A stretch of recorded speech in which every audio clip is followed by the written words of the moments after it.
கர்த்தருடைய நாமத்துக்கு ஸ்தோத்திரம். தலைவராகிய கிறிஸ்துவின் நாமத்தில் உங்களை வாழ்த்துகிறேன். இறையியல் பாடங்களை கற்று வருகிறோம். சபை என்கிற ஒரு பாடத்தை நாம் கற்று வருகிறோம். சரீரமாகிய சபையின் அமைப்பு என்கிற தலைப்பிலே சில விஷயங்களை கடந்த வகுப்புகளிலே கற்றுக்கொண்டோம். அதனுடைய தொடர்ச்சியாக சரீரமாகிய சபையின் அமைப்பு 11வது குறிப்பு, பிதா சபையில் பலவித ஆளுகைகளை, எடுத்துக்காட்டு கண்காணி அல்லது தலைமை ஊழியர், மேய்ப்பர் அல்லது மூப்பர், அப்போஸ்தலர், தீர்க்கதரிசி, வேத போதகர் மற்றும் பல்வேறு துறைகளின் தலைவர்களை ஏற்படுத்தினார். 1 கொரிந்தியர் 12:28. சரீரமாகிய சபை உலகளாவிய சபை. அதனுடைய பதிவேடுகளெல்லாம் பரலோகத்தில் இருக்கிறது. பரலோகத்திலே பேர் எழுதியிருக்கிற சர்வ சங்கமாகிய சபை. பரலோகத்தில் தான் அதனுடைய தலைமை அலுவலகம் இருக்கிறது. அதனுடைய பதிவேடுகள், ரெக்கார்டு எல்லாம், ஆவணங்கள் எல்லாம் பரலோகத்தில் தான் இருக்குது. அதனுடைய நியமனங்கள் எல்லாம் பரலோகத்திலிருந்து தான் வருகிறது. அப்பாயின்மெண்ட்ஸ், போஸ்டிங்ஸ் எல்லாம் பரலோகத்திலிருந்து தான் செய்யப்படுகிறது. 1 கொரிந்தியர் 12:28 அப்படி சொல்கிறது.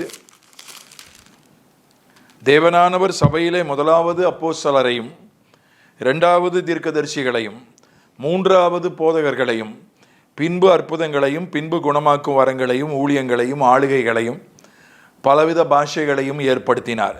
தேவனானவர் சபையில் ஏற்படுத்தினார். பிதாவாகிய தேவன்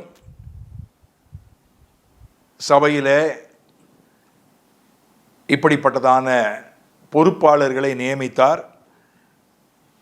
இப்படிப்பட்டதான விஷயங்களையும் நியமித்தார், ஏற்படுத்தினார். அற்புதங்கள், குணமாக்கும் வரங்கள், ஊழியங்கள், ஆளுகைகள், பலவித பாஷைகள். அந்நிய பாஷை இல்லை அப்படின்னு சொல்லுகிறவங்க, அந்நிய பாஷை தவறு என்று சொல்கிறவங்க, தயவுசெய்து இந்த வசனத்தை கவனிங்க. அந்நிய பாஷை எங்கே பேசணும், எப்படி பேசணுன்ற முறை இருக்குது.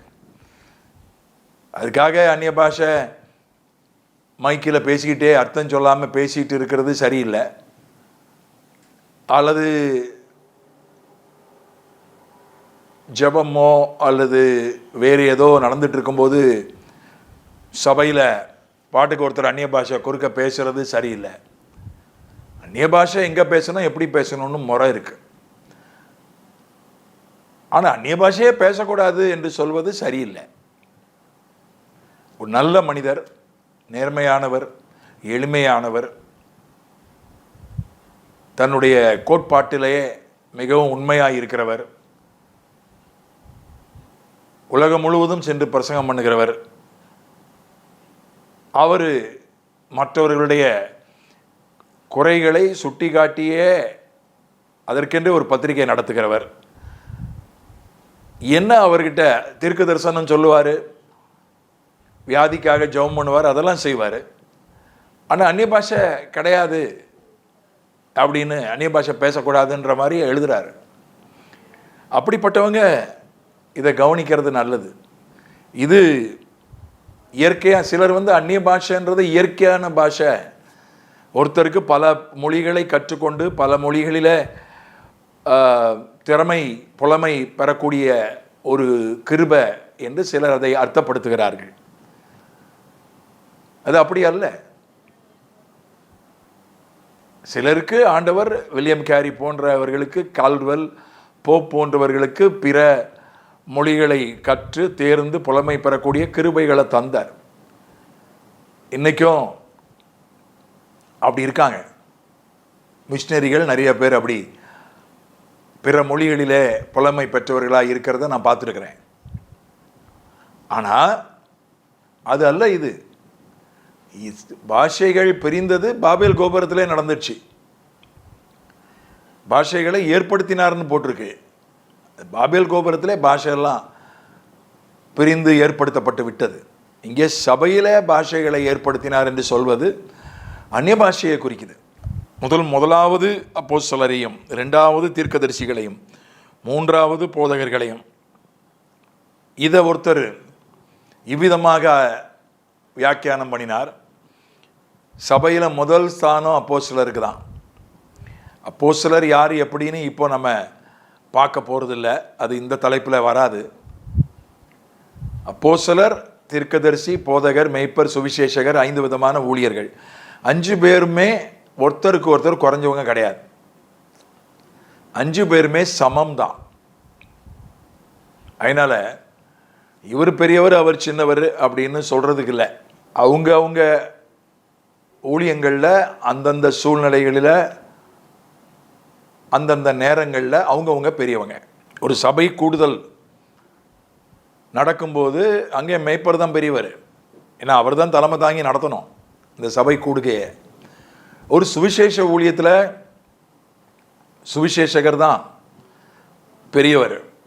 அங்கே ஒரு சபை மெய்ப்பர் போனால் கூட சுவிசேஷருக்கு கீழே தான் அந்த சுவிசேஷ ஊழியத்தில் அவர் இருக்கணும். அந்த மாதிரி ஒரு வேதாகம கல்லூரிக்கு போனால் அங்கே போதகர் தான் பெரியவர். மெய்ப்பரோ சுவிசேஷகருக்கோ அவருக்கு கீழே தான் இருக்கணும். இடங்களை பொறுத்து இருக்கு. இடங்கள், சூழ்நிலைகள், நேரங்களை பொறுத்து அவங்கவுங்க பெரியவங்களா இருக்கு. ஒரு ஹாஸ்பிட்டலுக்கு போனால் டாக்டர் பெரியவர்.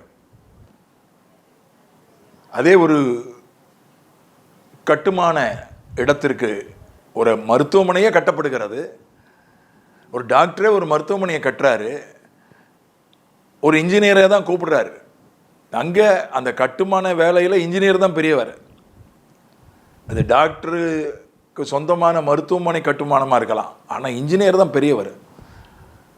அவர் தான் டாக்டர் கேட்கலாம், எனக்கு இவ்வளோ நீளம் இவ்வளோ அகலம் வேணும், இப்படி டிசைன் வேணும்னு கேட்கலாம். அதுக்கு மேலே எல்லாத்தையும் முடிவு செய்து அது முடிவு எடுக்கிறவர் இன்ஜினியர் தான். இன்ஜினியர் தான் பெரியவர். அவர் கையெழுத்து போட்டால் தான் செல்லும் கட்டுமான விஷயத்தில். டாக்டர் கையெழுத்து போட்டால் செல்லாது.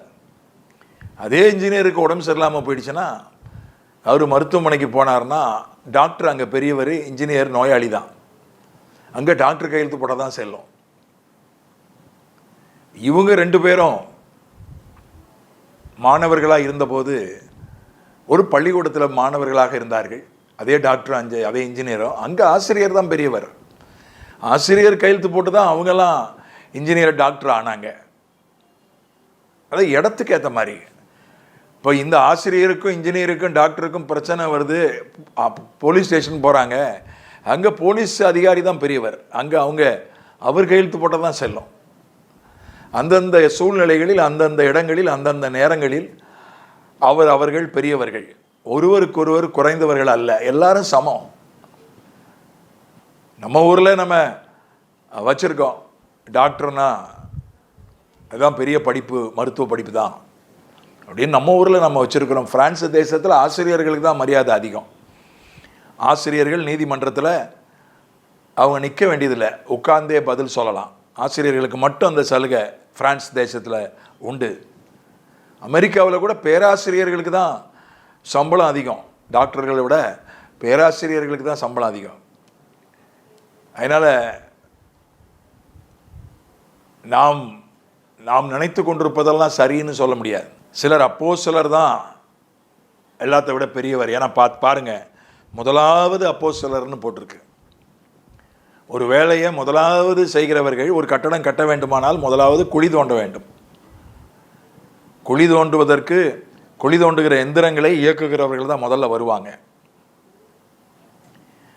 அல்லது ஒரு கட்டடம் கட்டுறதுக்கு முன்னால் முதல்ல பிளான் போடணும், வரைபடம் வரையணும். அதுக்கு ஒரு ஆர்கிடெக்ட் தேவை, கட்டிட வரை கலைஞர், ஆர்கிடெக்ட், கட்டிட கலைஞர். அவர் இன்ஜினியர் கிடையாது, கட்டிட கலைஞர். ஆர்கிடெக்ட் தான் என்ன செய்கிறாரு, ஒரு வரைபடம் போடுறாரு. அதுக்கப்புறம் சில ஆர்கிடெக்ட் என்ன பண்ணுவாங்க, அந்த வீட்டையே, அந்த கட்டடத்தையே ஒரு சின்ன ஒரு பொம்மை மாதிரி செஞ்சு ஒரு சின்ன அதை நமக்கு தருவாங்க. அவர் தான் முதல்ல அவர் தான் செய்கிறார். அதுக்கப்புறம் குழி தோண்ட வராங்க, அஸ்திபாரம் போட. அந்த குழி தோண்டுகிற எந்திரங்களை இயக்குகிறவர்கள் வராங்க. அவங்க குழி தோண்டுறாங்க. அது ஒரு பெரிய தூணை, ஒரு பில்லரை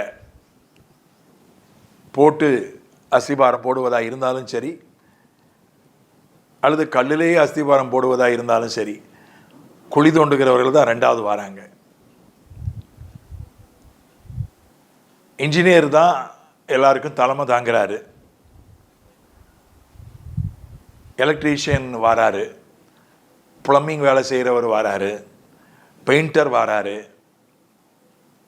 கார்பெண்டர் வராரு. இவங்கெல்லாம் வந்து அந்த கட்டடத்தில் அவ்வப்போது தேவைப்படுற நேரம் வந்து அவர்கள் வேலை செய்கிறார்கள். முதல்ல வந்தவர் ஆர்கிடெக்ட் தான். அப்போ ஆர்கிடெக்ட் தான் பெரியவர்னு சொல்ல முடியுமா? இன்ஜினியர் தான் பெரியவர். கட்டட வேலையை பொறுத்தவரை அவர் தான் தலைவர்.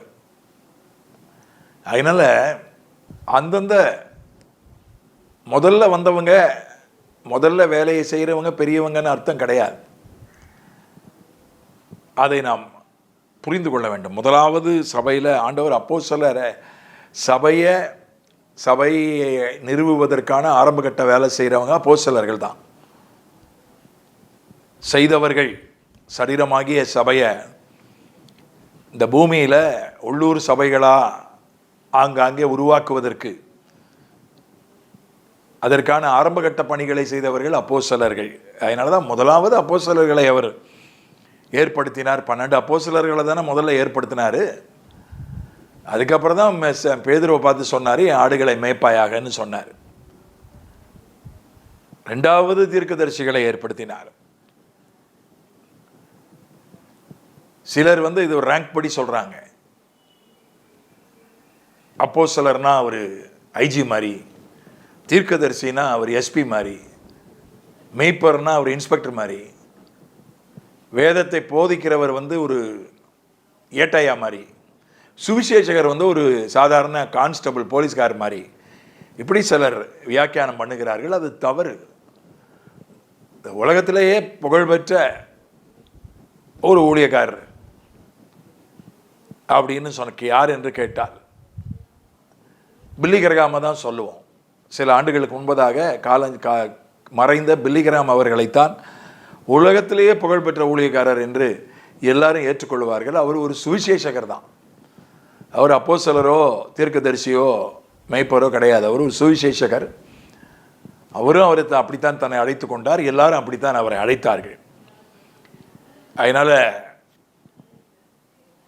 சுவிசேஷகர்கள் கீழானவர்கள், மிஷினரிகள் கீழானவர்கள்னு அர்த்தம் கிடையாது. ஆண்டவர் அப்போஸ்தலரை தீர்க்கதரிசிகளை யாரை எப்போ ஏற்படுத்தணும்னு அறிந்து ஏற்படுத்தினார். அற்புதங்கள் இப்போ கிடையாது. தமிழில் ஒரு ஸ்டடி பைபிள், தமிழில் சில ஸ்டடி பைபிள்கள் இப்போ வந்திருக்கிறதுக்காக கர்த்தருக்கு ஸ்தோத்திரம். அதில் ஒரு ஸ்டடி பைபிளை நான் திறந்து பார்த்தேன். நான் ஆங்கில ஸ்டடி பைபிள்களைத்தான் ஓரளவுக்கு பயன்படுத்துகிறேன். தமிழ் ஸ்டடி பைபிள்களை இன்னும் பயன்படுத்த ஆரம்பிக்கலை. ஒரு தமிழ் பைபிளை தற்செயலாக ஸ்டடி பைபிளை திறந்து பார்த்தா அதில் போட்டிருக்கு, இப்போ வந்து அற்புதங்கள்லாம் இப்போ கிடையாது. அவங்க ஒரு வியாக்கியானம் போட்டிருக்காங்க. அதெல்லாம் பைபிள் காலத்தோடு முடிஞ்சு போச்சு. இப்போ வரங்கள்லாம் கிடையாது, அற்புதங்கள்லாம் கிடையாது.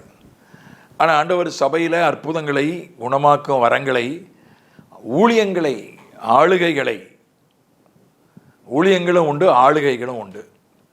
ஆளுகைகள் என்றால் அதிகாரங்கள். அப்போஸ்தலனுக்கு ஒரு அதிகாரம் உண்டு. ஊழியக்காரர்கள் மேலே அப்போஸ்தலனுக்கு அதிகாரம் உண்டு. நான் சொல்லுவேன், ஒரு அப்போஸ்தலன் ஒரு ஆவிக்குரிய போலீஸ்காரன், ஒரு ஆவிக்குரிய கோர்ட்டு தான் அப்போஸ்தலன். நான் என்னுடைய புரிந்து கொள்ளுதல், நான் விசுவாசிப்பது அப்படிதான். அதனால் அதான் அதிகாரங்கள். மெய்ப்பர் அவர் அதிகாரமுடையவர். விசுவாசிகள் மேலே அவருக்கு அதிகாரம் இருக்குது. மெய்ப்பருக்கு, பாஸ்டருக்கு, ஒரு தகப்பனுக்கு எப்படி பிள்ளைகள் மேலே அதிகாரம் இருக்கோ அந்த மாதிரி மெய்ப்பருக்கு விசுவாசிகள் மேலே அதிகாரம் உண்டு. அதிகாரங்களை கர்த்தர் சபையில் ஏற்படுத்தினார். தீர்க்கதரிசிக்கு வெளிப்பாடுகள் மேலே ஒரு அதிகாரம் உண்டு. ஒரு தரிசனத்தை வியாக்கியானம் பண்ணுவதில், ஒரு சொப்பனத்தை வியாக்கியானம் பண்ணுறதில், ஒரு தீர்க்க தரிசனத்தை வியாக்கியானம் பண்ணுறதில், ஒரு வெளிப்பாடு சரியா தப்பான்னு தீர்ப்பதில் தீர்க்கதரிசிக்கு அதிகாரம் உண்டு. வேத போதகருக்கு வசனத்தை வியாக்கியானம் பண்ணுவதில் அதிகாரம் உண்டு. ஒரு வசனத்துக்கு 4 வியாக்கியானம் சொல்கிறாங்க. எது சரின்னு தீர்மானிக்கக்கூடிய அதிகாரம் வேத போதகனுக்கு உண்டு. சுவிசேஷகனுக்கு ஆத்துமாக்களை கர்த்தருக்குள்ள நடத்தக்கூடிய அதிகாரம் உண்டு. வெவ்வேறு அதிகாரங்கள், 5 பேருக்குமே அதிகாரங்கள் உண்டு, வெவ்வேறு அதிகாரங்கள். பிசாசுகளை துரத்துகிற அதிகாரம் அதிகமாக சுவிசேஷகனுக்கு உண்டு. வியாதிகளை சுகமாக்குகிற அந்த அதிகாரம் சுவிசேஷகனுக்கு அதிகமாக உண்டு, மற்ற 4 ஊழியர்களை விட, விசுவாசிகளை விட. அதே போல ஊழியங்கள், அதிகாரம் இல்லாத சேவைகள், அதிகாரம் கிடையாது ஆனால் சேவை செய்கிறாங்க, அதுவும் சபையில் உண்டு. Voluntary work. இப்போ ஒரு போலீஸ்காரர் இருக்கார், அவருக்கு அதிகாரம் உண்டு. ஆனால் ஹோம் கார்ட்ஸ்ன்னு இருக்காங்க, உள்ளூர் காவல் படை. அவங்க தொண்டர்கள், அவங்களுக்கு சம்பளம் கிடையாது, அவங்க வேற ஏதோ ஒரு வேலை செய்வாங்க. எனக்கு தெரிஞ்சு ஒரு சகோதரன் சுகாதாரத்துறையில் தமிழக அரசில் வேலை பார்க்குறார். ஆனால் அவருக்கு ரொம்ப ஆசை, யூனிஃபார்ம் போட்டு வேலை செய்யணும்னு ஆசை. அந்த ஹோம் கார்ட்ஸில் இருக்கார், உள்ளூர் காவல் படையில். அந்த யூனிஃபார்ம் போட்டு பெரிய மீசை வச்சுருப்பார், அங்கே போய் இருக்கார். முக்கியமான இடங்களில் நேரங்களில் அவரை கூப்பிடுவாங்க.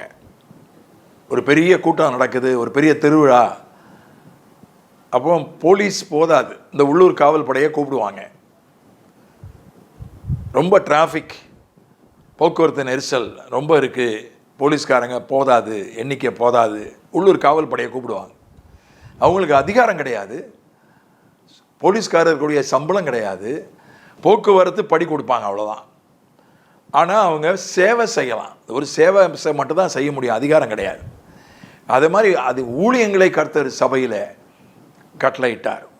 அவங்க சேவை செய்கிறாங்க, விசுவாசிகள் சபையில் சேவை செய்கிறாங்க. ஒரு பாட்டு நடத்துகிறாங்க, பாடகராக பாட்டு நடத்துகிறாரு, ஒருத்தர் இசை வாசிக்கிறாரு, இதெல்லாம் சேவை. ஒருத்தர் நிர்வாகம் செய்கிறாரு, ஈவெண்ட் மேனேஜ்மெண்ட்டுன்றாங்களே, அந்த நிர்வாகம் அலுவலகத்தில் நிர்வாகம் செய்கிறாங்க, அலுவலகத்தில் உதவி செய்கிறாங்க, இதெல்லாம் சேவை. அதுதான் ஊழியங்கள். ஊழியங்கள்னா சேவைகள், ஆளுகைகள்னா அதிகாரங்கள். ஆண்டவர் சபையில் அதிகாரம் உள்ளவர்களையும் வைத்தார், சேவை செய்கிறவர்களையும் வைத்தார். அதிகாரம் உள்ளவர்கள் நிச்சயமாக சேவை செய்யணும். சேவை செய்கிறவர்களுக்கு அதிகாரம் இருப்பதில்லை, சபையில் அதிகாரம் இருப்பதில்லை. ஒருத்தர் இசை வாசித்து உதவி செய்கிறார், சேவை, அவர் சேவை தான், அவருக்கு அதிகாரம் கிடையாது. அவர் அந்த மெய்ப்பர் சொல்கிறத தான் கேட்கணும். ஒருத்தர் பாட்டு பாடி ஊழியம் செய்கிறாரு, அவருக்கு அதிகாரம் கிடையாது, மெய்ப்பர் சொல்கிறத தான் கேட்கணும். ரெண்டையுமே ஆண்டவர் ஏற்படுத்தினார். குணமாக்கும் வரங்களை ஏற்படுத்தினார், பாஷைகளை ஏற்படுத்தினார், அற்புதங்களை ஏற்படுத்தினார். இது பிதாவாகிய தேவன் செய்த ஒரு காரியம். 12வது குறிப்பு, சரீரமாகிய சபையின் அமைப்பில் எபேசியர் 2:20 அப்போஸ்தலர் தீர்க்கதரிசிகள் என்பவர்களுடைய அஸ்திபாரத்தின் மேல் கட்டப்பட்டவர்களுமாய் இருக்கிறீர்கள், அதற்கு இயேசு கிறிஸ்து தாமே மூளைக்கல்லாய் இருக்கிறார்.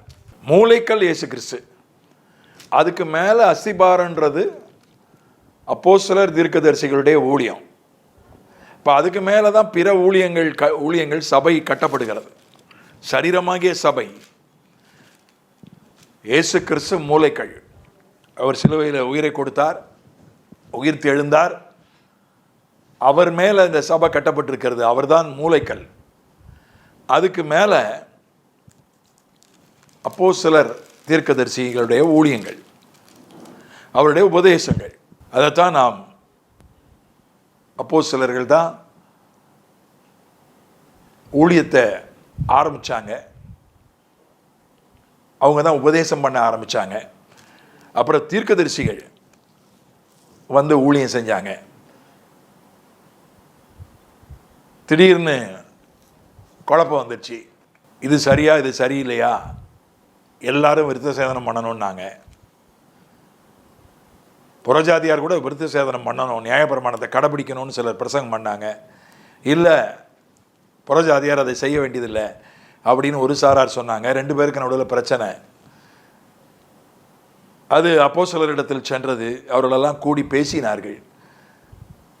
மெய்ப்பர்கள் அப்போஸ்தலர்களெல்லாம் கூடி பேசி அதை ஒரு முடிவு எடுத்து அந்த முடிவை விளக்கி சொல்வதற்கு, அந்த முடிவை செயற்படுத்துவதற்கு தீர்க்கதரிசிகளை அனுப்பினார்கள். சீலா உள்ளிட்ட தீர்க்கதரிசிகளை அனுப்பினாங்க. அவங்க இதுதான் உபதேசம், இதற்கு மிஞ்சினது சரியில்லை என்று மக்களுக்கு எடுத்து விளக்கி சொன்னார்கள். அதனால தீர்க்கதரிசிகள் அப்போஸ்தலர்கள் என்கிற அஸ்திபாரத்தின் மேல்தான் சரீரமாகிய சபை கட்டப்பட்டிருக்கிறது. நீங்க கீழே நோண்டிட்டே போனீங்கன்னா, சரி நான் எப்படி ரட்சிக்கப்பட்டேன், நான் ஒரு சகோதரர் மூலமா ரட்சிக்கப்பட்டேன். ஒரு சிறுவர் ஊழியம் செய்த ஒரு அண்ணன், ராஜா மான்சிங்னு ஒரு அண்ணன் மூலம் நான் ரட்சிக்கப்பட்டேன். அவர் எப்படி ரட்சிக்கப்பட்டார் அப்படின்னு நீங்கள் பார்த்து, அவர் யார் மூலம் ரட்சிக்கப்பட்டாருன்னு பார்த்து, அவரை ரட்சிப்புக்குள்ள நடத்தினவர் யார் மூலம் ரட்சிக்கப்பட்டாருன்னு பார்த்து, இப்படி நீங்கள் நோண்டிக்கிட்டே தோண்டிக்கிட்டே போனீங்கன்னா, கீழே ஆராய்ந்துக்கிட்டே வேறு எங்கே இருக்குது அஸ்தின்னு போனீங்கன்னா, இது கடைசியில் போய் ஒரு தீர்க்கதரிசி, அதுக்கப்புறம் ஒரு அப்போஸ்தலரில் முடியும். அதுக்கு கீழே இயேசு கிறிஸ்து. இதைத்தான் இது சொல்கிறது. நாம் எல்லாம் எத்தனையாவது மாடியில் இருக்கிறோம். கீழ் அஸ்திபாரத்தில் அப்போஸ்தலர் தீர்க்கதரிசிகளுடைய உபதேசங்கள், ஊழியங்கள் தான் இருக்கு.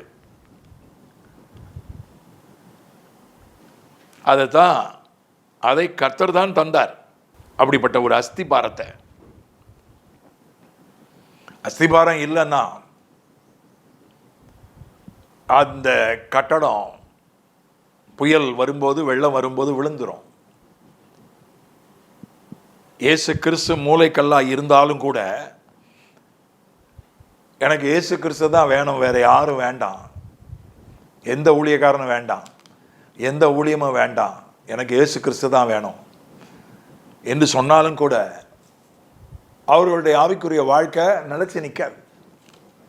நல்லவங்களை நான் பார்த்துருக்கிறேன். நல்லவங்க அவங்க பார்ப்பாங்க, இவன் சரியில்லை, இந்த ஊழியக்கார் சரியில்லை, அந்த ஊழியக்கார் சரியில்லை, அந்த ஊழியம் சரியில்லை, இந்த ஊழியம் சரியில்லை, அந்த விசுவாசி சரியில்லை, அந்த பிரதர் சரியில்லை, இந்த சிஸ்டர் சரியில்லைன்னு எல்லாரையும் விட்டு ஒதுங்கிடுவாங்க. கட்டடத்திலேருந்து கீழே இறங்கி வந்துடுவாங்க. 20வது மாடியில் இருக்கிறவங்க இறங்கி, சரியில்லை, கீழ் மாடிக்காரன் சரியில்லை, ஃபஸ்ட் ஃப்ளோர் சரியில்லை, செகண்ட் ஃப்ளோர் சரியில்லை, 3வது மாடி 4வது மாடி எவனும் சரியில்லை, இந்த கீழே இறங்கி வந்துடுவாங்க.